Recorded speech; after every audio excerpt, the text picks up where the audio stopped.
There are people sleeping 50 feet from your front door right now, and you have absolutely no idea. Not on a bench, not under a bridge, not in a shelter with fluorescent lights and curfews, in a car, a regular, forgettable, dusty sedan parked at the edge of a lot that nobody looks at twice. Inside that car, a man named Marcus built something your landlord never could: warmth, privacy, and real dignity. For $500 in a 1998 Toyota Camry that he bought off a Craigslist ad on a quiet Thursday afternoon.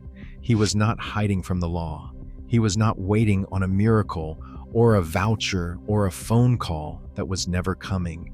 He was engineering a life inside a machine the rest of the world had already stopped looking at. And nobody, not one neighbor, not one security guard, not one passerby, ever noticed. Marcus was 53 years old when his landlord in Atlanta posted the eviction notice on a Tuesday morning in February. He had worked 15 years as a commercial electrician, the kind of man who could read a circuit diagram the way most people read a menu, fast and without effort. He was not unemployed. He was not an addict. He was not mentally ill. He was a man who had absorbed 2 medical bills, a divorce, and a housing market that had tripled rents in his neighborhood over 8 years while his wages climbed maybe 12%. That's not a personal failure. That's arithmetic. He stood in that hallway, holding a piece of paper that the system had been building toward for years, and he did what men like Marcus have always done when the world removes the floor. He looked at what he had, and he started calculating. He had 11 days and a decision to make. He made it in the parking lot of an AutoZone, sitting with his phone's calculator app open, running numbers against a balance of $487. He could spend it on a first month's deposit somewhere and be broke immediately. He could spend it on a motel and be broke in 4 nights. Or he could spend it on turning the car he already owned into something livable, something warm, something invisible, something his. He chose the car, and what he built over the next 3 weeks would have impressed an engineer. Here's what I want to know before we go any further. Have you ever looked at your monthly rent, really looked at it, and felt that specific, nauseating combination of rage and helplessness? Not just because it is expensive, but because you know, somewhere deep in your chest, that the math stopped making sense years ago and nobody in charge has bothered to fix it? Drop that in the comments right now, because what you are about to discover will change how you see what the word homelessness actually means in this country, and more importantly, who it is actually happening to. Because here is the picture that nobody is painting for you. The modern American housing system, the one that just failed Marcus, operates on a logic that stopped serving working people sometime around 2010 and has been accelerating away from them ever since. The average national rent now sits above $1,500 a month. In no American state can a full-time minimum wage worker afford a modest 2-bedroom apartment without spending more than half of their income on housing alone. And the gap between what housing costs and what wages pay is not a glitch. It is not an oversight. It is the system functioning exactly as the people profiting from it designed it to function. Marcus didn't fall through a crack in the floor. He was pushed through a door that the market opened deliberately, and then the market turned around and called his predicament a personal failure, a moral failing, a reflection of his choices. That is a lie, and it has always been a lie. Now, here's where it gets worse. Between 40 and 60% of the people living in vehicles in this country right now hold jobs. Not former jobs, current ones. Safe parking programs in cities like Indianapolis, San Diego, and Seattle. Programs that legally designate overnight parking spaces for vehicle dwellers have documented that more than half of their participants are actively employed. A significant portion work 2 jobs or more. These are people whose alarm clocks go off at 5 in the morning, who show up, who clock in, who do the work, and who then drive back to a parking lot and sleep in the back seat because there is nowhere else to go. The system looked at that reality and decided the correct response was to increase municipal ordinances restricting vehicle dwelling by over 200% between 2006 and 2019. It did not build more affordable housing. It did not raise wages. It just made it harder and harder to survive the housing gap quietly and without penalty. That is the villain in this story, not Marcus, not his choices, not his discipline or his character or his decisions. The villain is a rental market and a policy apparatus that extracted everything from working people across 4 decades and then turned around and criminalized the survival strategies those people invented to endure the extraction. This is not his fault. The failure was never his. And if you have ever felt like the rules changed around you without anyone asking your permission, you are not imagining it. They did. If you're finding this valuable, go ahead and hit like and subscribe right now, because what comes next is the part of this story that most people never hear, the actual mechanics of what Marcus built inside that Camry, layer by layer, and precisely why it worked well enough to save his life. The first thing Marcus did, the morning after he found that eviction notice, was drive to Home Depot and stand in the insulation aisle for a long time. He bought 2 rolls of Reflectix, a silver bubble wrap insulation product used in attics and crawl spaces, for $22. He drove back to the far corner of a Walmart parking lot on a Wednesday afternoon when the lot was half empty, and he went to work with the focused, unhurried patience of a man who had spent his whole career solving problems with his hands. He traced every window in the Camry onto sheets of Reflectix with a permanent marker: driver window, passenger window, both rear windows, and the rear windshield. He cut each panel with a box cutter and friction pressed them into the window frames, where they held snugly without any tape at all. Then he reached into the electrician's bag he kept in the trunk and pulled out a roll of black gaffer tape, and he covered the cabin-facing side of every single panel. From inside the car, the windows went completely dark. From outside, and this is the part that changes everything, the car looked like it had factory window tint. Not boarded up, not covered over, not suspicious. Just a car with dark windows sitting in a parking lot. Unremarkable, ordinary, invisible. Think about what that insulation layer actually does to the physics inside a vehicle. Metal conducts cold ferociously. Glass is even worse. Leave a car sitting outside at 30 degrees Fahrenheit overnight, and by 4 in the morning, the air temperature inside the cabin has equalized almost completely with the air outside. Your body heat bleeds straight through the glass and disappears into the night sky. But Reflectix creates what thermal engineers call a thermal break, a sandwich of trapped air and a reflective metallic barrier that physically interrupts that conduction pathway. The heat that Marcus's own body produced could not escape through those windows in each. It had nowhere to go. It bounced back. The car stopped being a sieve and became a thermos. A man-sized, mobile, invisible thermos sitting in a Walmart parking lot while shoppers walked 6 feet away without a second glance. Here is where it gets remarkable. Reflectix handles passive heat retention, but Marcus still needed active heat for Atlanta's coldest nights in February and March, and he solved that problem with a 2-kilowatt Chinese diesel heater that he ordered online for $160. Not a space heater with an extension cord, not a propane burner that requires you to crack a window and gamble with carbon monoxide. A fully self-contained combustion unit the size of a shoebox that pulls diesel fuel from a small external reservoir, burns it inside a completely sealed combustion chamber, routes the exhaust gases entirely outside the vehicle through a steel pipe. He threaded through a rubber grommet. He drilled into the floorboard and circulates warm, dry air into the cabin through a completely separate duct. No combustion byproducts inside the car. No open flame, no oxygen depletion. At its lowest output setting, drawing just 2 kilowatts of continuous heat, that unit ran for 30 to 40 hours on a single gallon of diesel fuel. He filled the reservoir twice a week. His heating bill was roughly $4.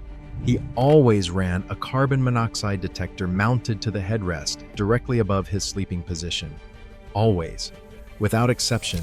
That is not optional and it is not negotiable. A carbon monoxide detector costs $15. It is the difference between waking up in the morning and not waking up. If you take one single practical fact from this entire story, let it be that one. The sleeping setup cost him $60 total.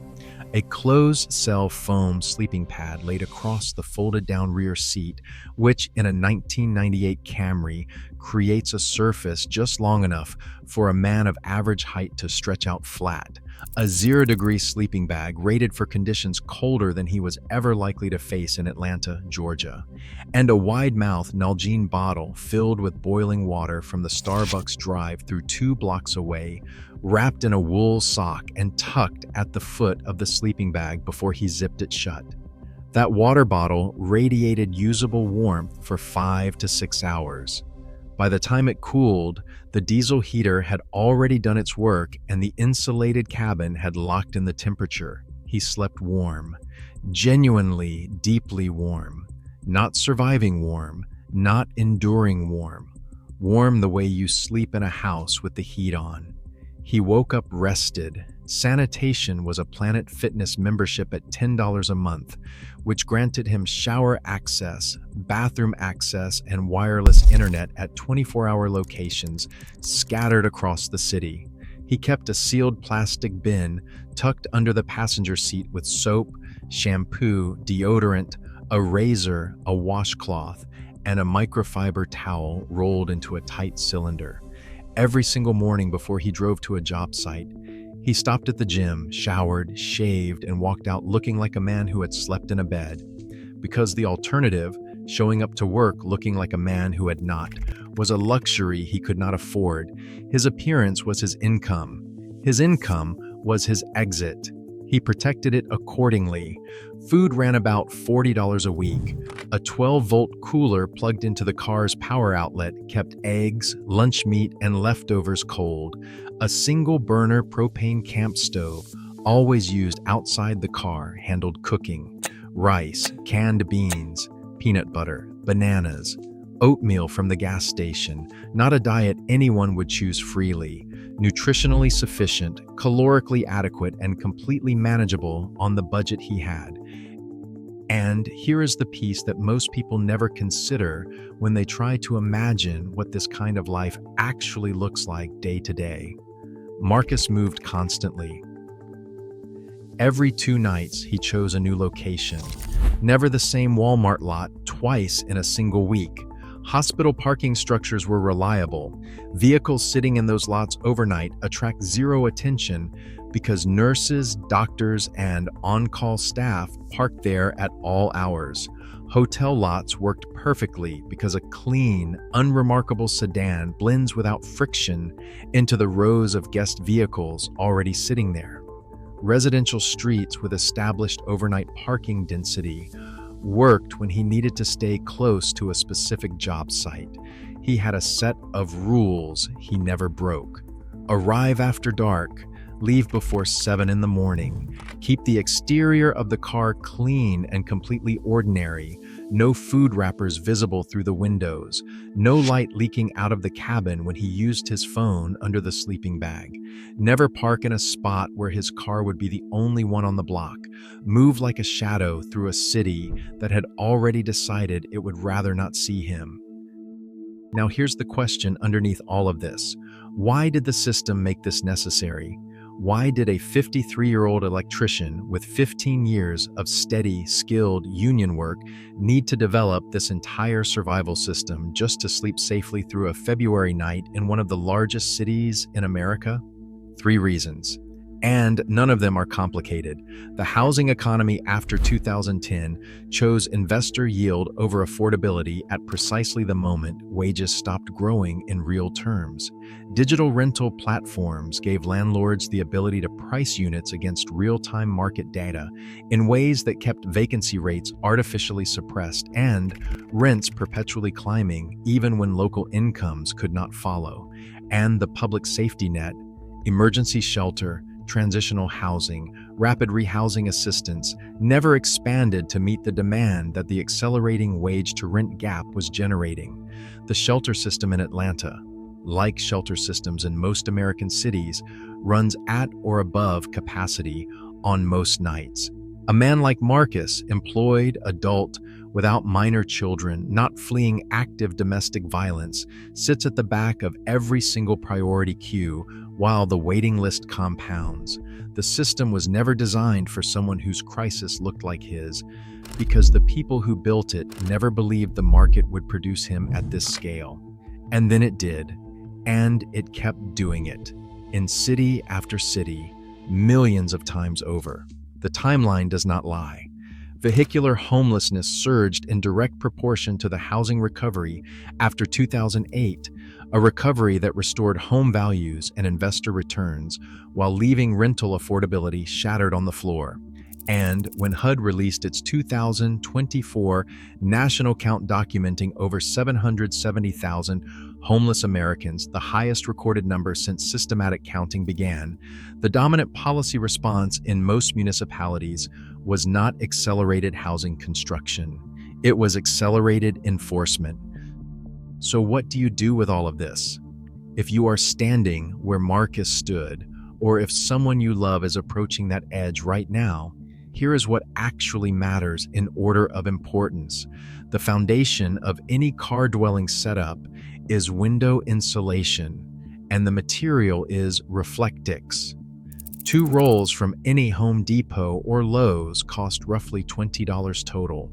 Trace your windows, cut the panels with a box cutter, and press them firmly into the frames. Cover the interior facing side with black tape or black fabric. That one step is the difference between a car that announces itself as a home and a car that disappears into every parking lot it sits in. Second, if you can stretch to $160, a 2-kilowatt Chinese diesel heater is the heating solution that actually works. Look for it online as a 2-kilowatt diesel air heater. Route the exhaust outside. Always run a carbon monoxide detector without exception. Third, a Planet Fitness Black Card membership at $25 a month gives you access to showers, bathrooms, and internet at locations open around the clock. That membership is not a comfort item. It is the mechanism that keeps you looking stable. Looking stable keeps you employed, and employment is the road out. Those 3 things, insulation, heat, and hygiene, form the skeleton of a survivable setup built for under $250. Everything beyond that is refinement. Marcus lived in that Camry for 7 months. He saved money every single week because he had no rent bleeding it away. He worked every job that came through his union hall. He moved every 2 nights without fail. He stayed warm. He stayed clean. He stayed employed. In September, he signed a 12-month lease on a 1-bedroom apartment in Decatur, drove to the building, and put a key into a lock with his name on the mailbox beneath it. He was not a victim, though the system victimized him completely. He was not broken, though every mechanism designed to catch people in his situation was either at capacity, underfunded, or built for someone whose crisis looked different than his. He was a man who took $500 and 30 years of hard-won practical intelligence and built something that worked, something warm, something invisible, something that preserved every last shred of the dignity the market had tried to take from him. Marcus was an architect. He just built his house out of Reflectix, diesel fuel, and the absolute refusal to disappear. The knowledge that saved him was never lost. It was just never handed to the people who needed it most. This channel exists to find the things that fell through the cracks of a system that was supposed to catch them. Survival knowledge, practical solutions, real strategies that real people engineered under real pressure when the world offered them nothing else. If that mission matters to you, subscribe and join the community. Tell us in the comments what topic you want us to investigate next. There are people out there who figured something out quietly, in a parking lot, in a storage unit, in a car. The rest of the world walked right past, and the rest of us deserve to know.